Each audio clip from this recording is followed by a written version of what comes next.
सध्या कोल्हापूर जिल्ह्यातील जिल्हा परिषद आणि पंचायत समित्या निवडणुकाच्या अतिशय रणधुमाळीत वेगानं सुरू आहेत आणि असं असलं तरी शहरालगतचा जो मतदारसंघ आहे उसगाव, या मतदारसंघामध्ये भारतीय जनता पक्षाचे उमेदवार नामदेव वायंगळे आणि पंचायत समितीचे उमेदवार अश्विनी सागर सूर्यवंशी हे आपल्यासोबत आहेत.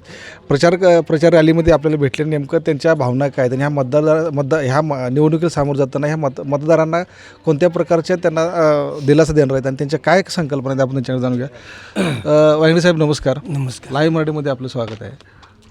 खरं तर शहरालगतचा आपला हा मतदारसंघ आहे. अनेक नागरी समस्या, अनेक प्रश्न, विकासाचे प्रश्न गेले 9 वर्षापासून प्रलंबित आहेत. काय संकल्पना आहे आपली, काय काय करायचं आहे? बरेच या भागात बरेच प्रश्न आहेत. रस्त्याचा आहे, पाण्याचा आहे, गटरीचा आहे, लाईटीचा आहे, स्ट्रीट लाईटचा, बरेच प्रश्न आहेत. इथले लोकांचे आता आम्ही जे आता प्रचार चालू केला आहे तेव्हापासून प्रत्येकांची समस्या आहे की रस्ता होणं गरजेचं आहे, गटर होणं गरजेचं आहे, पाण्याचा प्रॉब्लेम मोठा आहे. ह्याच्यामध्ये काळामध्ये कोणकोणती विकास कामं होणं गरजेचं आहे? बऱ्यापैकी जी लोकांच्या आता मागण्या आहेत त्या आम्ही सोडवण्याचा प्रयत्न करणार 100%.